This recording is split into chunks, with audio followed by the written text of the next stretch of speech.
हमने तो ये देखा है कि भाजपा के लोगों ने टिकट वापस किए हैं।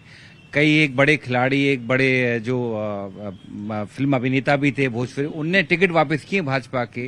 किसी भी कांग्रेस के प्रत्याशी ने टिकट वापस नहीं किया। और हम तो ये देख रहे हैं, टिकट लेने के बाद पार्टी बदल दी उन्होंने सर। बॉक्सर वीरेंद्र की देखिए, हम तो ये भी देख रहे हैं कि जो 400 पार का नारा लगा रहे थे, जैसे जैसे 2 चरण के मतदान हुए हैं, अब इनके भाषण बदलते जा रहे। अब ये कह रहे हैं अगर कांग्रेस जीत गई तो, अगर कांग्रेस को वोट दिए तो, अभी डॉक्टर साहब भी वही कोट कर रहे थे।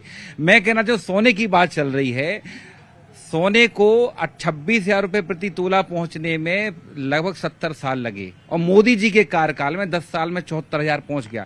उन्होंने छीना है मां बेटियों के जो मंगलसूत्र का सोना है। आज की तारीख में गरीब आदमी मंगलसूत्र नहीं दे सकता है, क्योंकि 74,000 रुपए वो भी आप बनाओगे 5 ग्राम का बनता है, मतलब कहां से लाएगा 40,000, जबकि यहाँ पे 46 रुपए प्रतिदिन आय है लगभग 20% लोगों की। ये मैं नहीं कह रहा, ये खुद मोदी सरकार का आंकड़ा कह रहा है। ठीक है, हाँ आपकी बात आ रही है जी, आगे आइए जी। मेरा एक विनम्रता पूर्वक सवाल है माननीय वाजपेयी जी से कि जो झूठ की पर्ची भाजपा कार्यालय से मिलती है तो उसे पब्लिक के बीच में जाके परोसने का काम न करें। ये हमेशा ये टीवी चैनल पर बैठेंगे तो रोजगार के बिना रोजगार के बिना जो युवा आत्महत्या कर रहा है उसके रोजगार की बात नहीं करेंगे। दाम के बिना किसान मर रहा है उसके दाम की बात नहीं करेंगे।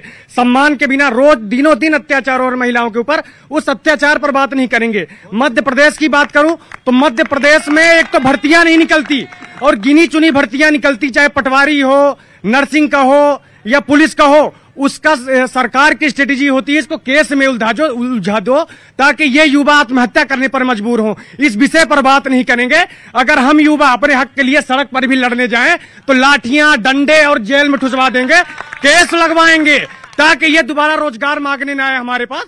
तो बस मेरा विनम्रता पूर्वक ये सवाल है कि आप हमें राम मंदिर, जाति, धर्म, मंगलसूत्र इसमें उलझाने की कोशिश न करें। आज का युवा समझदार हो गया है। इसका जवाब हमें दें कि विकास कैसे होगा जब देश का युवा जो भविष्य का निर्माण करने वाला होगा देश को ऊंचाइयों पर ले जाएगा।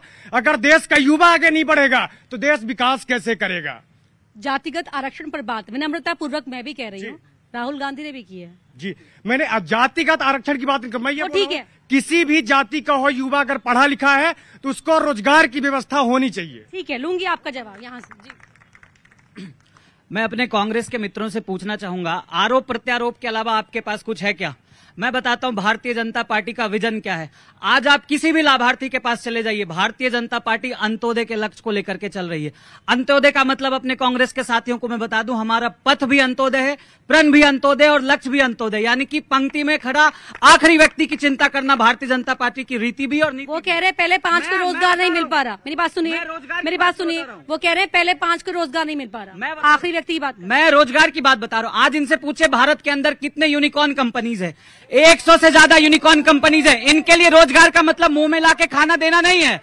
8,000 करोड़ से ज्यादा की वैल्यूएशन होती है एक कंपनी की, तब जाके वो यूनिकॉर्न कंपनीज बनती है। रोजगार का मतलब ये नहीं होता कि सिर्फ आपके पास भर्तियां आ रही है। आपने क्या किया? आज आप देख लीजिए, जो ईपीएफओ है, एम्प्लॉय प्रोविडेंट फंड ऑर्गेनाइजेशन, उसके आंकड़े देख लीजिए। अगर आप किसी रोजगार के लिए है ही नहीं, किसी कंपनी में आपकी नौकरी है ही नहीं, तो ईपीएफओ का डेटा कैसे बढ़ रहा है? ये बात करते हैं किसान की। आज प्रधानमंत्री किसान सम्मान निधि, मुख्यमंत्री कृषक सम्मान निधि के द्वारा उनको सम्मानित किया जा रहा है। अगर आप बात करेंगे प्रधानमंत्री आवास योजना के द्वारा हमारे जितने गरीब भाई बहन है उसको आवास देने का काम किया जा रहा है। महिलाओं को सशक्तिकरण करने के लिए 33% महिलाओं को आरक्षण दिया गया। इनके पास कोई विजन नहीं है, सिर्फ ये आरोप प्रत्यारोप लगाते हैं। मैं भी एक युवा हूं और आज मैं सक्षम हूं कि मैं 50 लोगों को रोजगार दे सकूं, क्योंकि हम क्या करते हैं आप? मैं आईटी कंपनी का मालिक हूं और मैं आईटी कंपनी का मालिक हूं और मैं आईटी हेड भी हूं। और इनसे पूछिए कि इनके पास किस प्रकार का डेटा।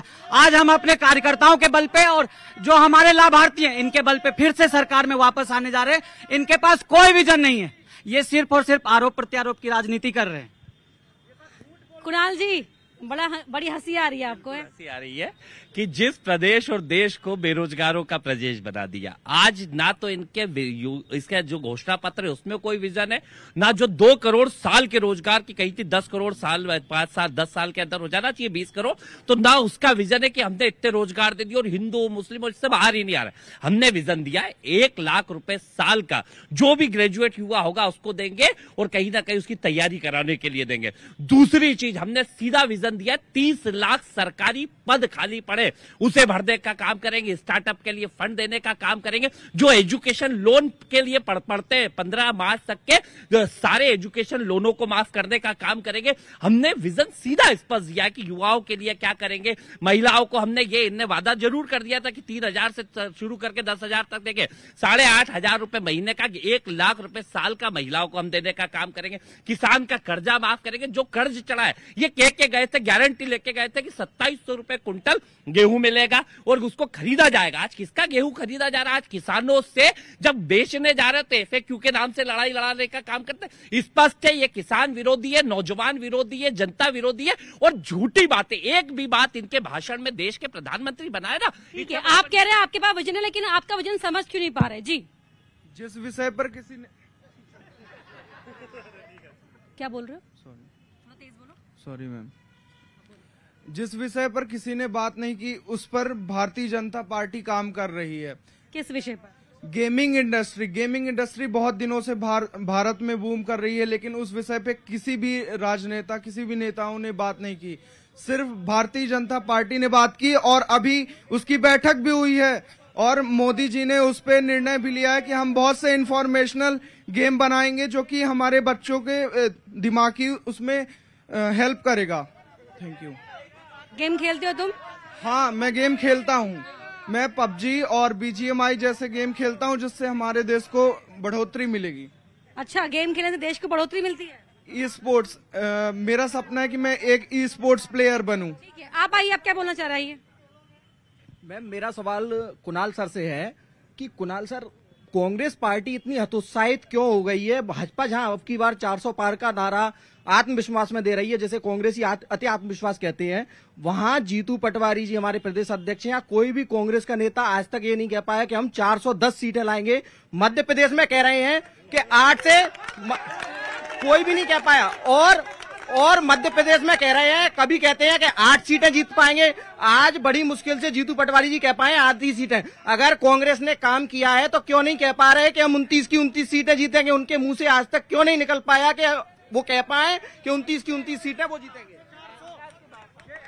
जिनका हाथ सबसे लंबा उठा है उनके पास, देखिए, नाम बताइए पहले। मेरा नाम मुजाहिद सिद्दीकी है, मैं भोपाल शहर राजधानी का एक नागरिक हूं। मैं यहाँ पर जितने भी हमारे बीजेपी के साथीगण हैं और हमारे बीजेपी के नेताजी यहाँ पर रहेंगे, मैं इनसे सिर्फ एक ही बात करना चाहूंगा, महंगाई पे बात करें, रोजगार पे बात करें, किसानों पे बात करें, गैस सिलेंडर पे बात करें। हिंदू मुस्लिम नहीं चलेगा। अब जनता समझदार हो चुकी है, देश की जनता।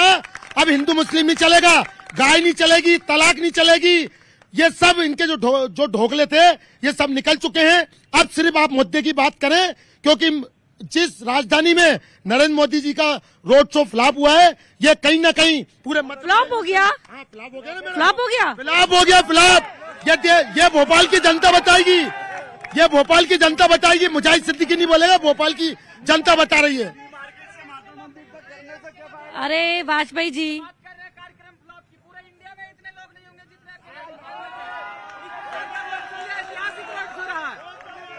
भैया IT कंपनी चलाते हो ना? जो नेताजी हैं उनसे तो पूछ लूं। हाँ, देखिए, तो फ्लॉप शो बता रहे हैं। देखिए, एक बड़ी इंटरेस्टिंग चीज है कि जो युवा कांग्रेस में है, मैंने नहीं, देश ने नहीं, उनको राहुल गांधी ने बेरोजगार कर रखा। मैं कुछ नहीं कर सकता। हमारे पास तो हमने जैसे मध्य प्रदेश का बताएं तो लगभग 11 लाख ऐसे युवा हैं जिनको हमने प्राइमरी सेक्टर पे लोन देके, और वो बहुत अच्छा सा इंडस्ट्री अपनी सब चला रहे हैं।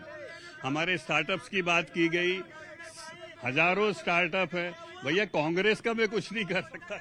बोलने दीजिए, जब कुणाल जी बोल रहे थे वो सुन रहे थे ना, तो फिर अनुशासन बना के रखिए। मैं आऊंगी आपके पास, शांत हो जाइए। देखिए, वो कांग्रेस है, वो नहीं समझेगी चाहे कितनी बार हार जाए।